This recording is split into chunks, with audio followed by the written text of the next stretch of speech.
This is Hamid Talks episode 1. Very, very excited to start this with you guys. I'm very, very excited with where we are taking all of this together. And first of all, I just want to thank you guys. This would not be possible if it was not for you. Everything that is being done right now, all of this stuff, everything that we're doing on a day-to-day basis, it's all literally thanks for you. Thank you to you guys for your love and your support. This would not be possible if it wasn't for you guys.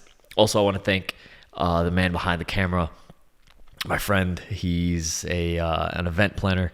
He helped me get all of the equipment, set up everything, and it's beautiful. So thank you guys. Very, very excited with where this is going to go. And yeah, the sky is the limit. All right.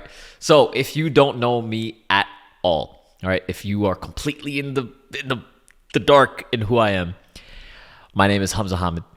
I've been a trader for over 12 years.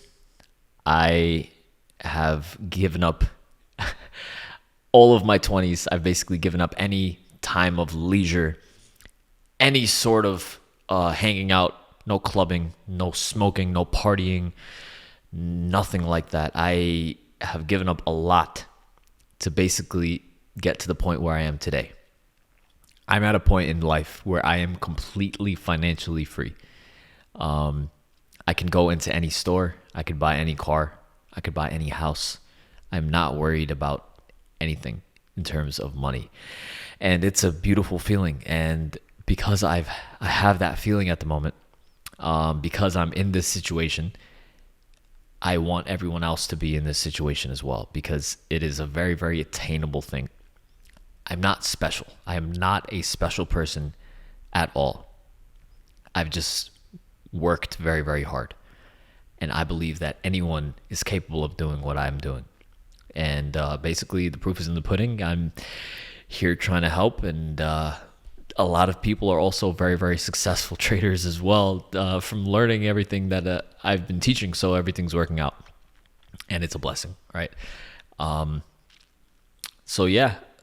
What is the most awesome, though, about this entire situation is that through the months and the years of us communicating and basically this relationship that we've built over time, it's amazing that I'm surrounded by like-minded individuals like yourselves. Basically, all of us want to become like better traders. We're interested in fitness. We're interested in bettering ourselves. We're interested in learning more. We're interested in figuring out better ways to live and just become better people overall. And it's amazing that we all get to have the same interests. So that in and of itself is a very, very big blessing. And one of the most important things, though, is that I want to have as an underlying theme to this is the importance of learning and lessons learned, right? So over the course of my 12 years, I've learned a lot of lessons, obviously, and I've made a lot of mistakes. So I want to share those mistakes with you guys so you guys aren't making those mistakes.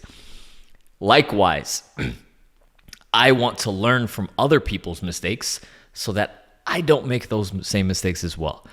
So that is most likely going to be the underlying theme of all of this. We're sharing lessons that we've learned together, and hopefully we're going to learn from each other, and that's a beautiful thing in my opinion. So that's it's pretty cool. But yeah, moving forward, a little bit more about me. Basically, I started learning how to trade when I was 16, right? Early on, I realized that a regular 9-to-5 job would not make me financially free. It would not make me wealthy. I understand 9-to-5 jobs are good, right? But it's not going to make you a millionaire. It's not going to make you a billionaire, right? My first job, I worked at a nursing home. So I started working there when I was like 12 or 13. And I saw people were working very, very hard. They were working very, very difficult jobs. And they weren't getting paid a lot of money. So I realized this isn't really like a tangible way to become very, very wealthy. So I realized that at a very, very young age. When I was 16, I became I was very, very fortunate to learn about the stock market. And I quickly realized that through the stock market, that would be, for me, that was the easiest legal way to make a lot of money with not that much capital needed at first, right? And essentially, like, the first forms of investing that I learned predicated on having a lot of capital. But then I realized that there were other forms of shorter term trading. So for example, I don't have $400,000 laying around. I'm not worried about trying to get 10% on $400,000. I don't have like a large sum of money that I'm trying to compound, right? So I didn't care about that. But then I learned about shorter term trading and day trading. And I realized that you could actually make a lot of money with that. You just needed some sort of capital.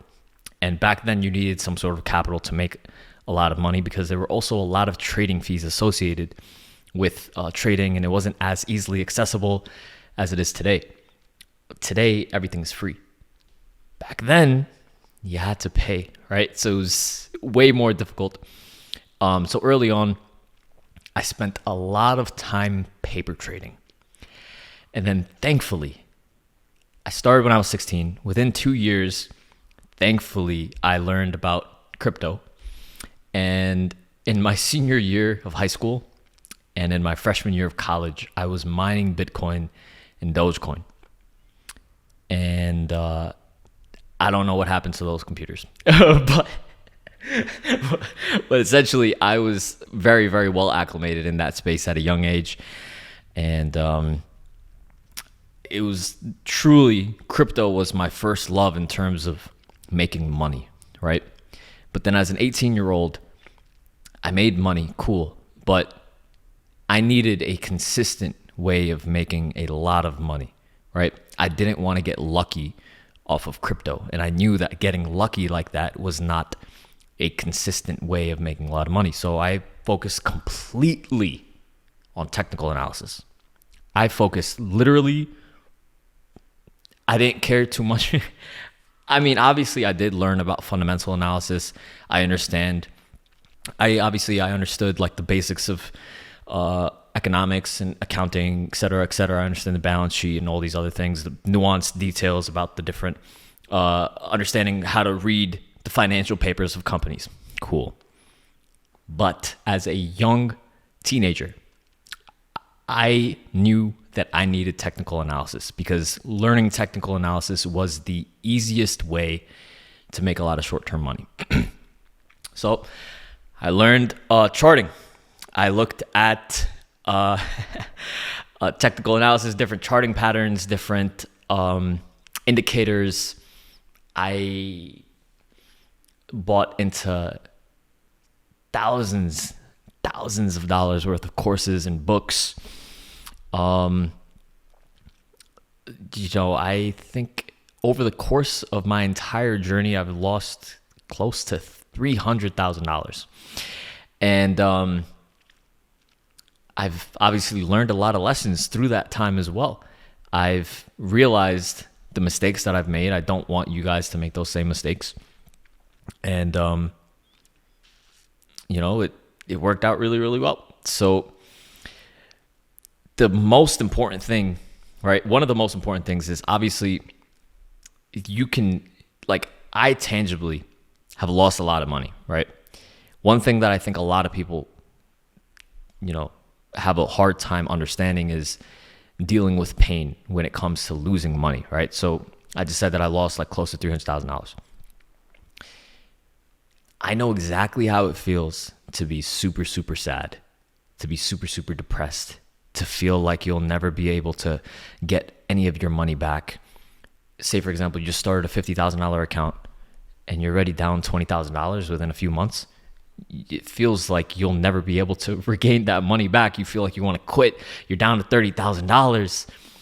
What am I going to do? How am I going to get this money back? Et cetera, et cetera. I know exactly how it feels.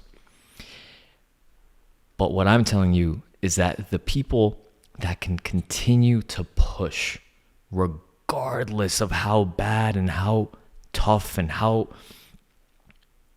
impossible it feels to get through, those people, the spoils of war goes to the people that can persevere through the storms. And if you can persevere through the storms, that is the most important thing, because losses are part of this journey. Trading and losses go hand in hand. You're not going to be able to be a trader if you can't deal with losses. So, for example, one thing that I really like talking about is you need to be able to stomach losses, all right? You need to be able to stomach losses. So, for example, you're trading with whatever account size, right? But if you're, down $100 or $500 and you can't physically or mentally control yourself in that time, you're not able to remain disciplined. Say, for example, you lose $500 and you're not able to remain disciplined in terms of your trading. You go and make a stupid decision that makes you lose even more money and more money. So if you are not capable of stomaching $100 or $500 losses without losing yourself and losing your discipline, how do you think you would respond if you lost $5,000 or $15,000? You wouldn't be able to do that. So the whole point, right, is to essentially, for every single obstacle that is thrown in your path as a human being, that is essentially there to make you capable and strong enough to deal with your future obstacles. So say, for example, a year ago, you told yourself, okay, I want to be a millionaire, right? To be a millionaire, you have to deal with problems that millionaires can handle. If you want to become a millionaire and you go and lose $200 on a trading day one day, and to make yourself feel better that night, you go and have a tub of ice cream and you go and watch some porn and you mess up your diet and partake in really, really bad behavior, that is a recipe for disaster.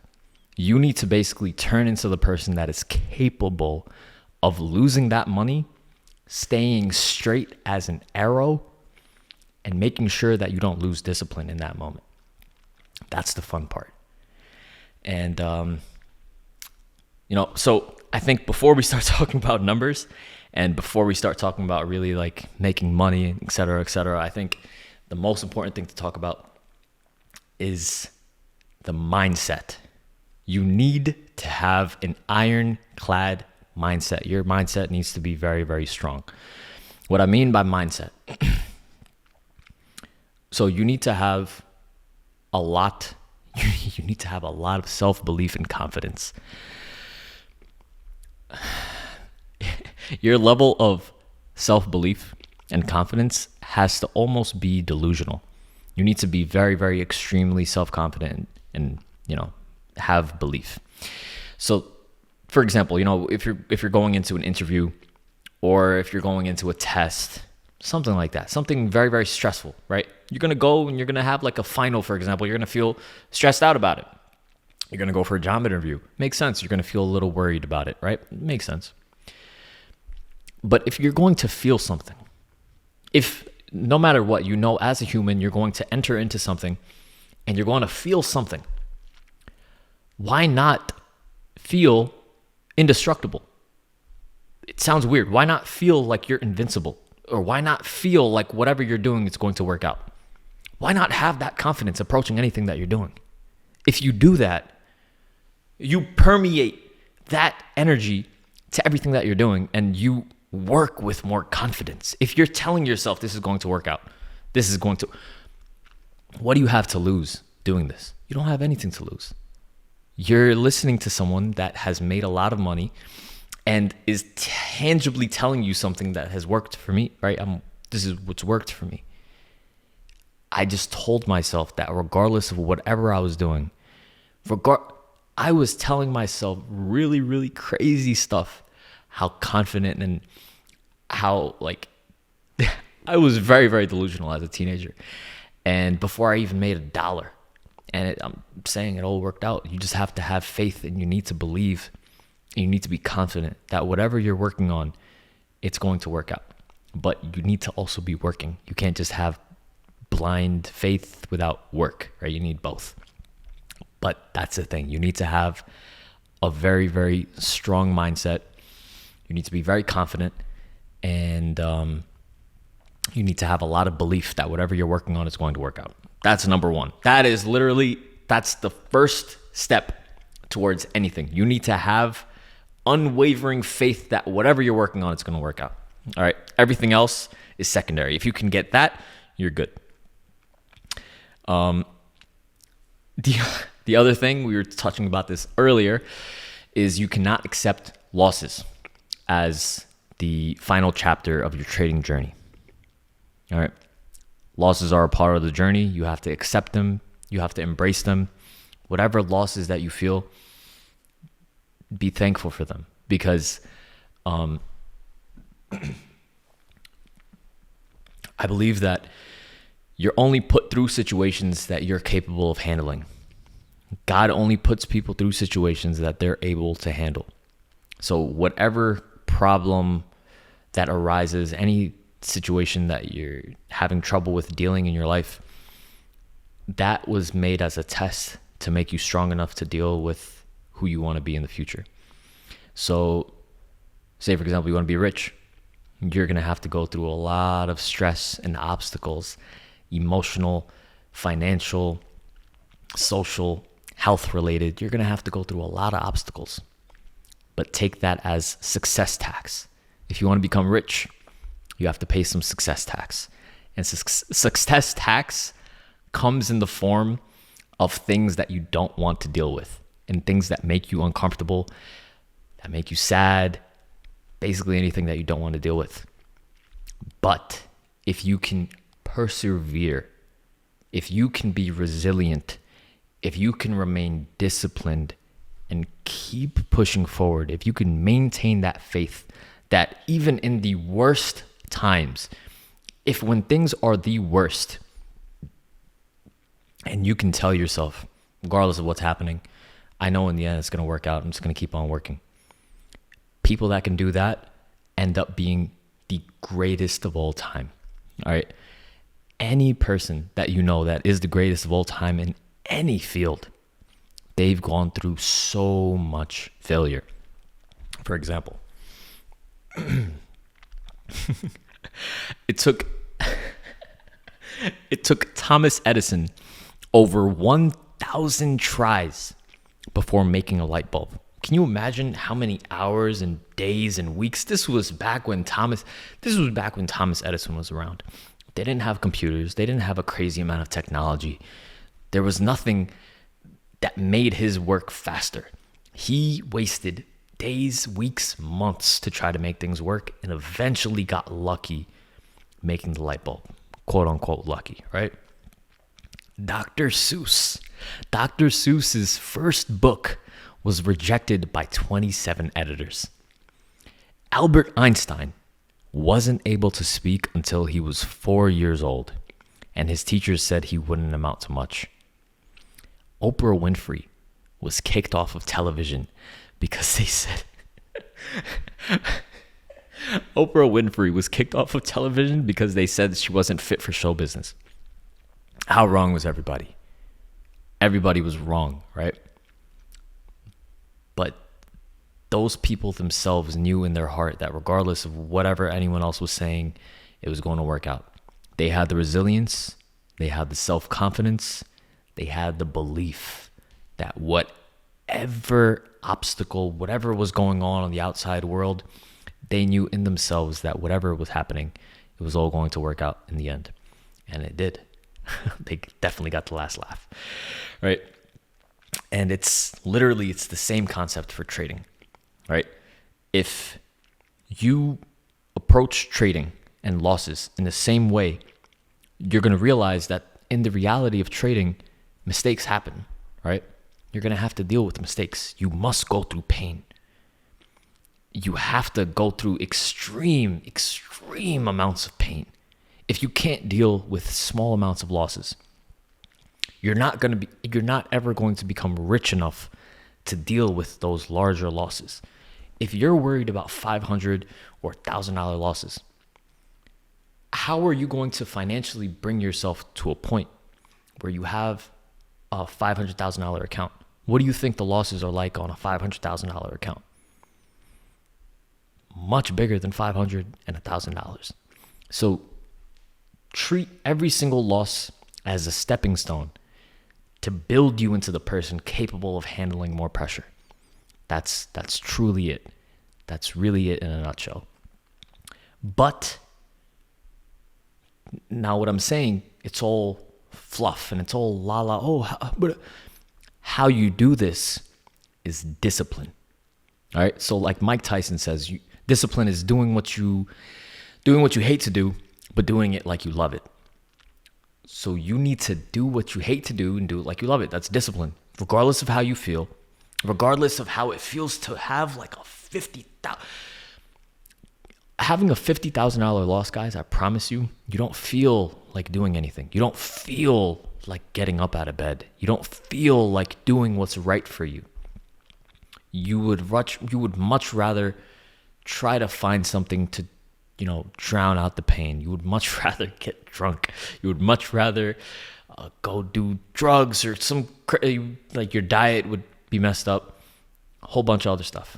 But the most tangible way of handling yourself during the times of losses is through discipline. Regardless of how you feel, discipline is what keeps you in check to make sure you are always on the right path and doing what needs to be done, regardless of your emotions during that time. Because as traders, you can never operate on emotion. As soon as you start operating on emotion, your account is gone. If you enter a position and you start feeling, I think it's gonna start going my way. It's gonna stop falling. Let me buy some more. It's gonna stop. As soon as you start operating on emotion, you feel like the loss is getting too big. You want to sell out even though it didn't fall below your stop loss. The possibilities are endless. We're going to talk about all these things in detail, but in general, you need to have discipline. That's the most important thing. We're just going over the general topics at the moment to give you guys a good understanding of everything. But yeah, please have discipline. Do the hard things, and then eventually they'll become easy. And the other main question that you need to ask yourself is, how bad do you want this? This may be a question for people that have less responsibility in life, because everyone in their trading journey is at different points in their life. Some people are single. Some people are very, very young. Some people have wives and kids. So everyone is on a different level on the spectrum, but we're all trying to become better traders. But what you need to ask yourself truly is, how bad do you truly want this? Do you really, really want this bad enough to sacrifice any sort of time of leisure? Are you willing to stop hanging out with your friends? Are you willing to stop going on those family trips? Are you willing to not be in a long-term relationship? Are you willing to not take days off? Are you willing to work 7 days a week for as long as it takes? Are you willing to work for years? You have to ask yourself, are you willing to work tirelessly day in and day out for years without seeing any positive sign? That's what you have to ask yourself. If you're willing to do that, and if you're willing to take the steps necessary and the risks, because there's a lot of risks involved in this as well. You can be putting in all the work you want. You could be doing everything perfectly, and it still won't work. But that's the question you have to ask yourself. Are you willing to embark on this journey? It's a fun one, and it's very, very fruitful, and works out great at the end. But it's not easy. So you have to ask yourself, This isn't something that is for everyone. But if you want it very quick, and if you really, really want this as badly as you say you do, then you have to be putting in hours and hours a day. You're going to have to sacrifice any personal time that you thought you were going to have. Good luck with that. So, the other thing I want to say was the only thing that beats talent is obsession. So there are a ton of very, very intelligent and smart people that are talented with trading, right? They're very, very intelligent. They can think about things very, very quickly. There's tons of intelligent and talented people in the world. But the only thing that beats them is obsession, because there are tons of stupid people that can work really, really hard. And stupid people can be very, very obsessed. Like me, for example. I'm a dumb guy. But I have a very, very hard work ethic. And I was obsessed. I knew that it was going to work out regardless. I had self-belief. I had confidence. And I saw other people that were successful. And I knew if they could do it, I could do it too. So everything that I'm doing is a way for me to show you guys that whatever is happening here is possible. You're looking at me, right? Tangibly, you're looking at me on a screen. You're seeing, okay, on your laptop or phone or anything like that. You're like, wow, he's claiming that he's all of these things. I can do it too. So that's the point. Essentially, I want to open people's eyes of what's possible. I want people to believe in themselves, because I'm telling you guys, we cut ourselves very, very short. But yeah, to wrap things up with that, be obsessed. Not everyone is smart. It is what it is. We're not all born geniuses, but what we can control is how much work we put in. And we can definitely put in a lot of work. We can be obsessed. And with that obsession comes great results. So with that being said, that was basically like the overview for the podcast so far. I think it would make a lot more sense now we could talk about the origins of the stock market. All right, so let's talk about that. All righty. So dating back in 1611, the first modern stock trading is created in Amsterdam. The Dutch East India Company is the first publicly traded company, and for many years it was the only company trading on the exchange.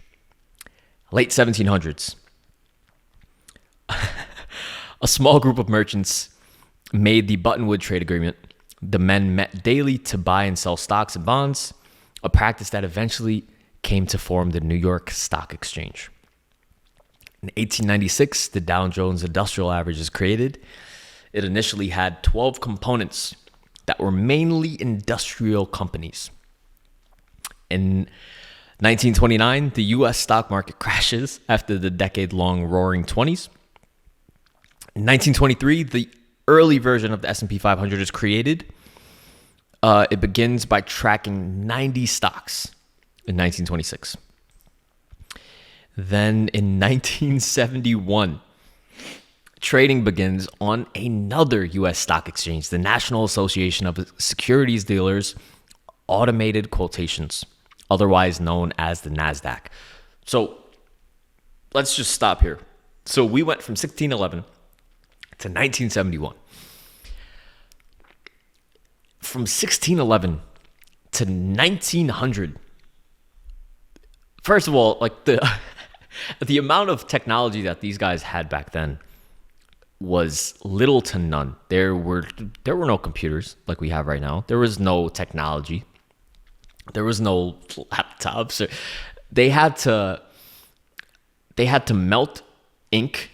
They had to write out the ink on their paper. They had to make sure that it dried properly.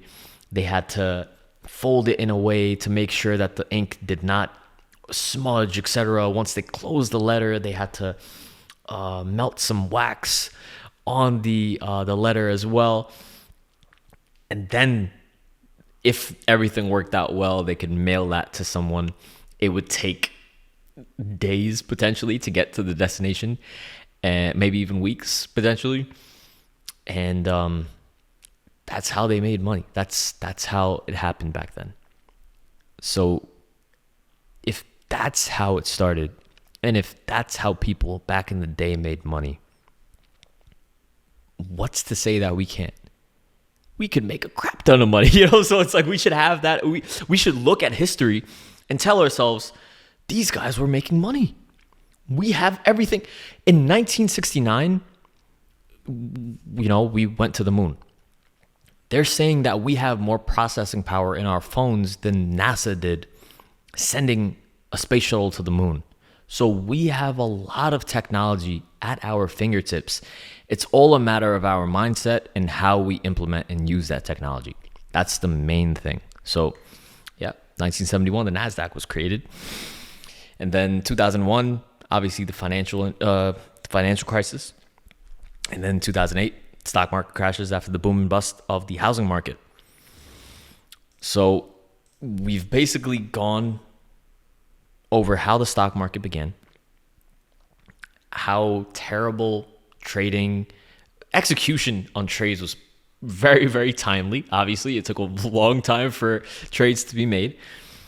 And now we're currently in the digital environment. We're in the digital age of the stock market where we have high frequency trading, where everyone has, retail trading is basically ubiquitous. Everyone is retail trading.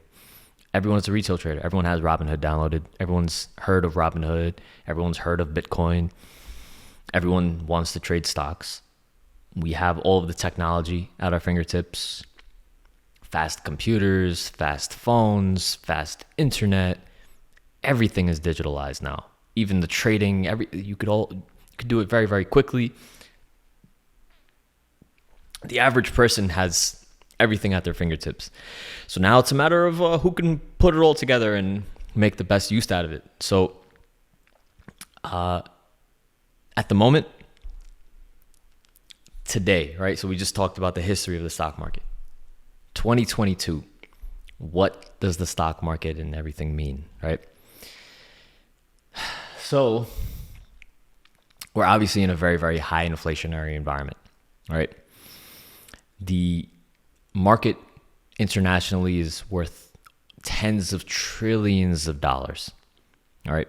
Just in the US alone, obviously, pension funds, mutual fund, retirement accounts, everything, all of that predicates on the stock market. All of that matters. For example, a few days ago, last week, the Bank of England had to step in and make sure that they bought back bonds. If they didn't do that, that same day, UK's pension funds and retirement funds were going to collapse. So we're in an environment where if the Bank of England did not intervene in what was going on, everyone in the UK would have lost their pension funds and their retirement accounts. That is the current state of where we are in the economy, in the market at the moment. But the reason why pension funds and retirement funds are important is because they are invested in various different stocks, various different commodities, in various different instruments, right? So obviously the government does not want those instruments that these agencies are invested in to go to zero, because then the pension funds would go to zero. Older people that have worked their entire lives would not have anything in their retirement accounts. They would lose essentially all of the money that they worked very, very hard for.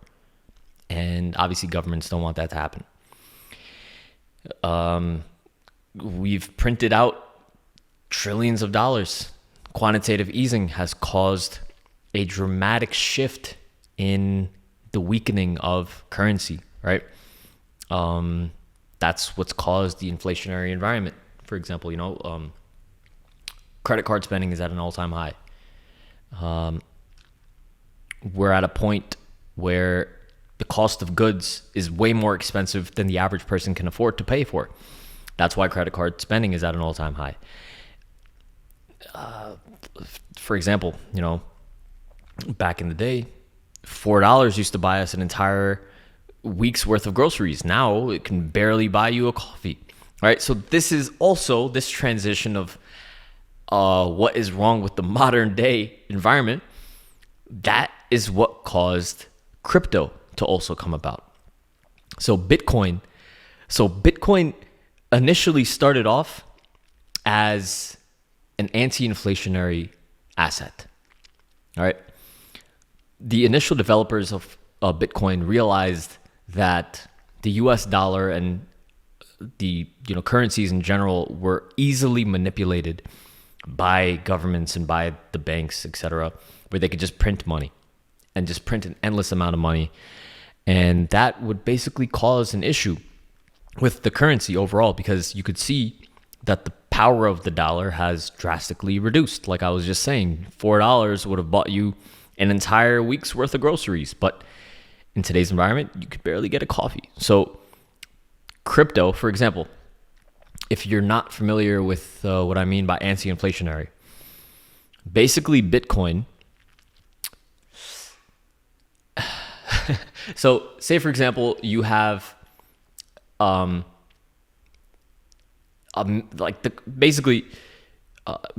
there's a halving cycle that Bitcoin happens every 4 years.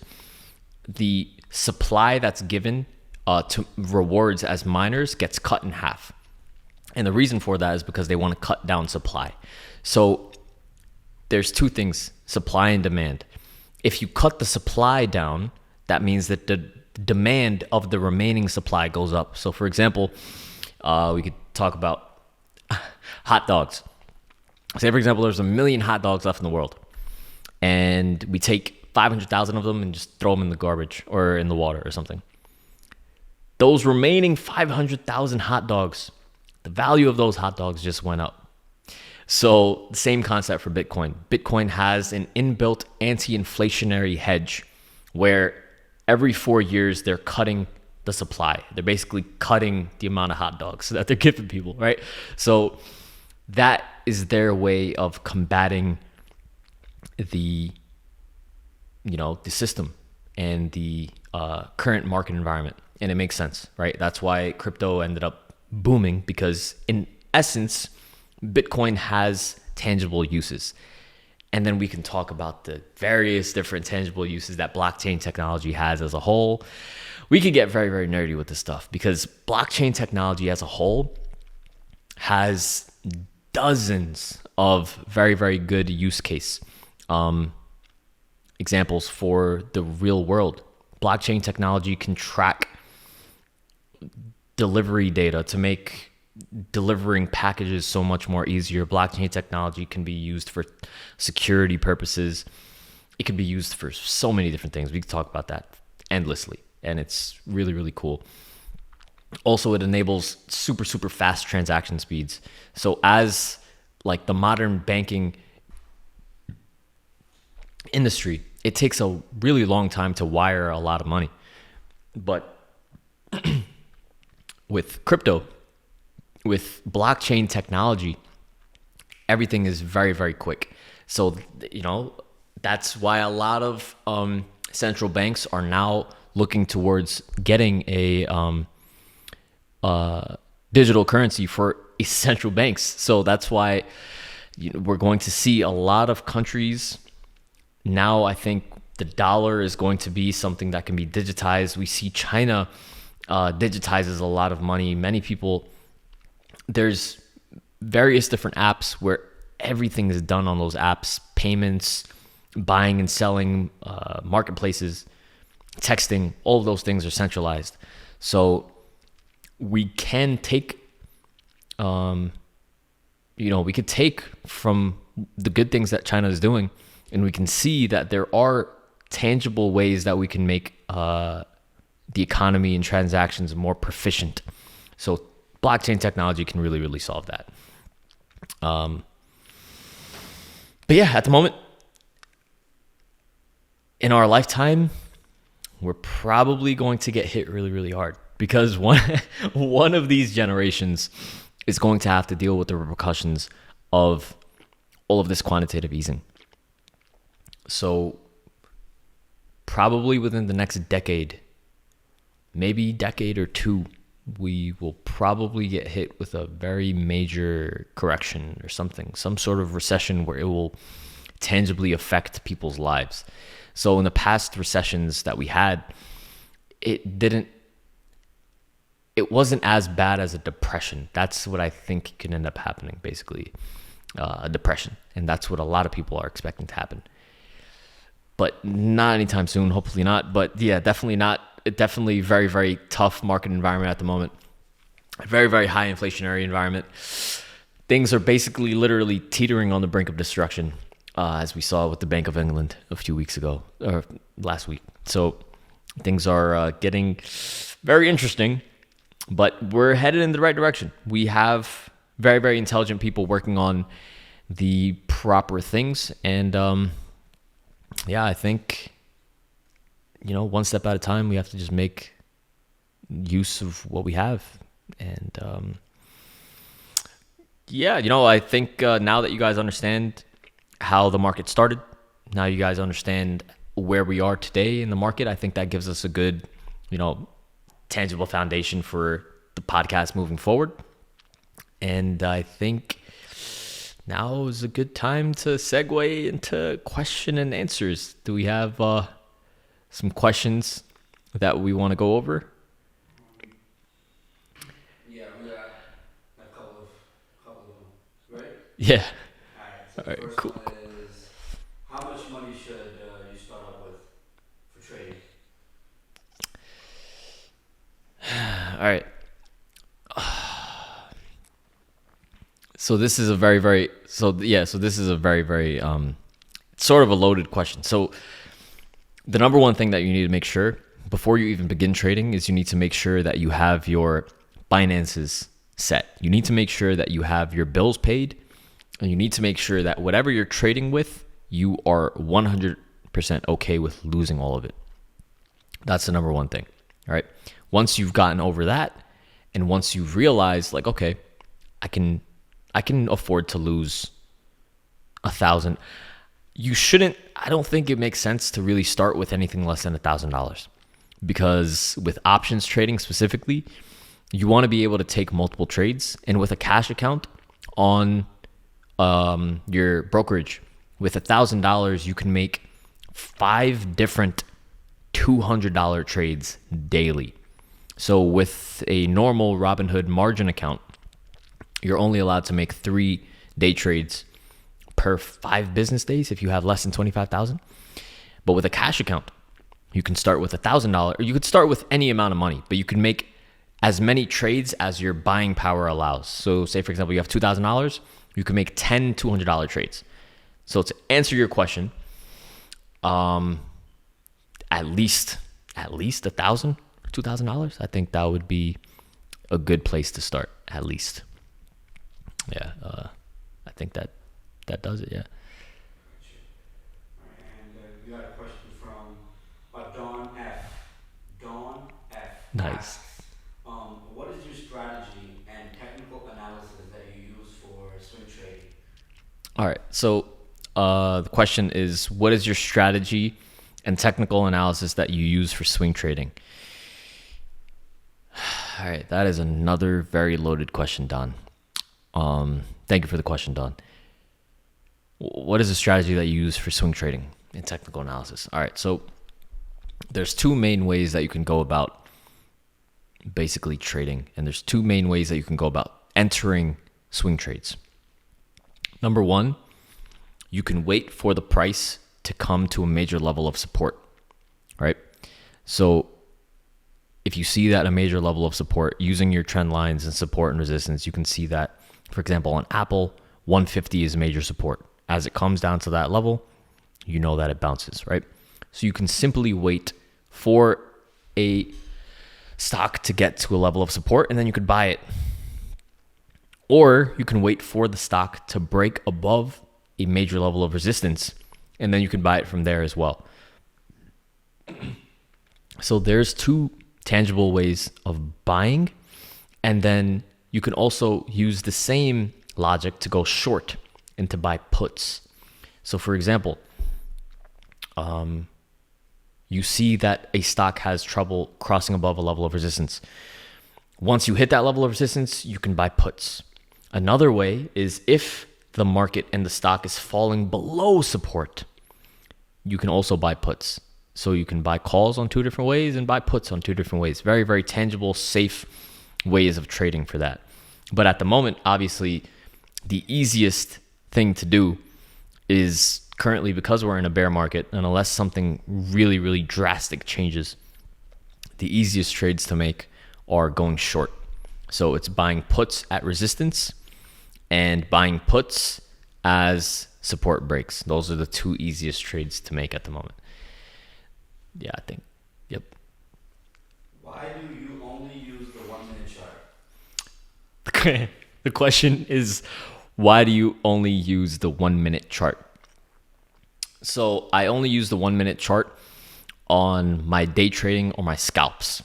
So generally, because the trades that I'm making happen very, very quickly, right?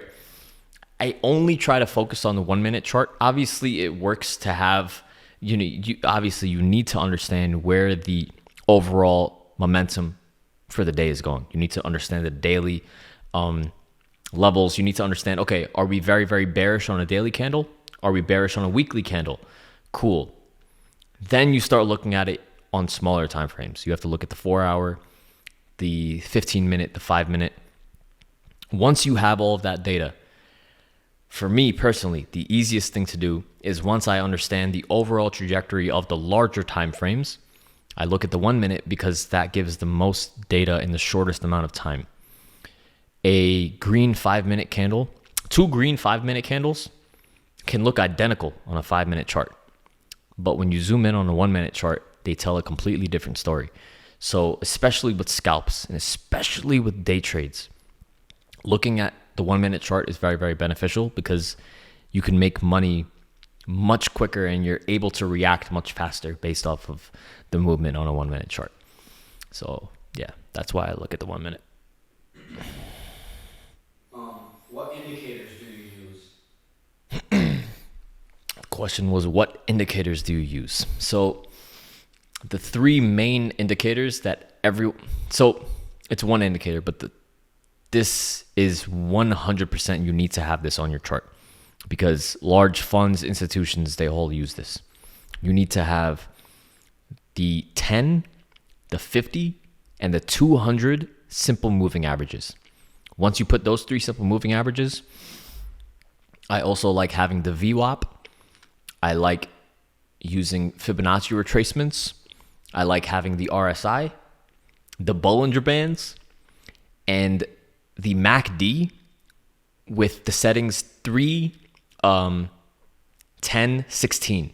So the 3, 10, 16 MACD instead of the 12, 26, 9. I use the 3, 10, 16 because it's a faster acting MACD. Yeah. Do you have traders that you look up to? That's a good question. I probably should have looked at these questions. Yeah. Do you have traders that you look up to? Yeah, so definitely you have to pay respect and admiration to Benjamin Graham and Warren Buffett. As soon as I turned 16, I read The Intelligent Investor. As soon as I learned about the stock market, I read through The Intelligent Investor. I didn't understand much, but I gotta blow my nose. Benjamin Graham, Warren Buffett. I also really admire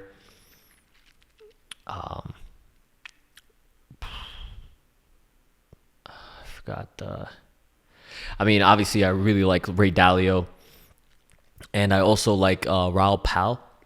He's very, very good with macroeconomics as well. But I look up to basically everyone in the industry. I mean, I would not be here if it wasn't for the work of people of the past.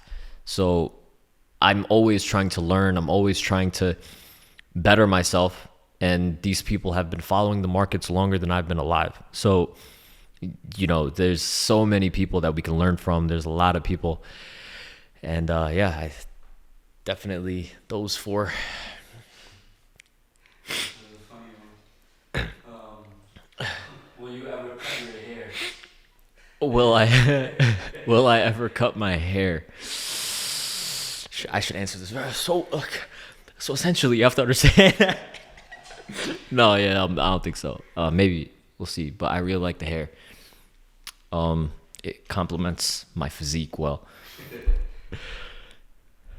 Last question. This is an interesting question. I like this question. Here we go. What is Hamza Ahmed's net worth? Oh, sick. The question was, what is my net worth? No, I mean, thank God. I mean, it's so look. It feels very weird. It feels like, obviously, I don't want to seem like I'm bragging. I don't want to seem like a disgusting person. Like, there was always a stigma, especially growing up. I wasn't well off, right? So especially in that environment, we were taught that, like, if people were rich or they flaunted their money, that they were showing off. But I am not like that at all, to be honest. Like, I try my best not to show off with anything. I'm always trying to be very, very humble. People don't know anything about me because I don't show that sort of stuff. I don't show that side of me. So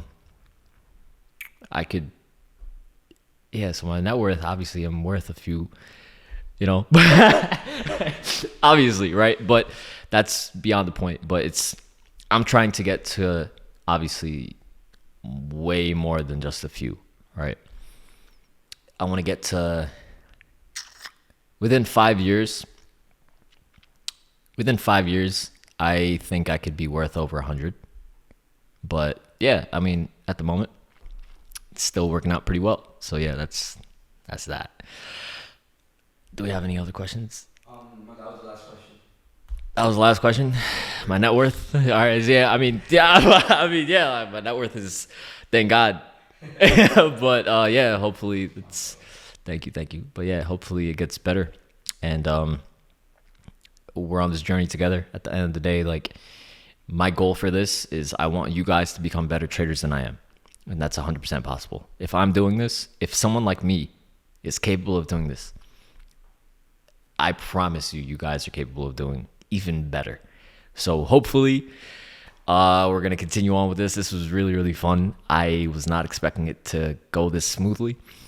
It did. And yeah, life just works out that way. It's pretty cool. But yeah, I hope you guys enjoyed today's podcast. This was podcast episode number 1.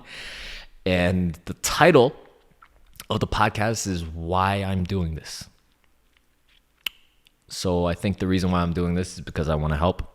And my motto, like I always say, is the more good-hearted people in the world with money, the more good-hearted people in the world that have money, inevitably the world just becomes a much better place. So I want to end it with that.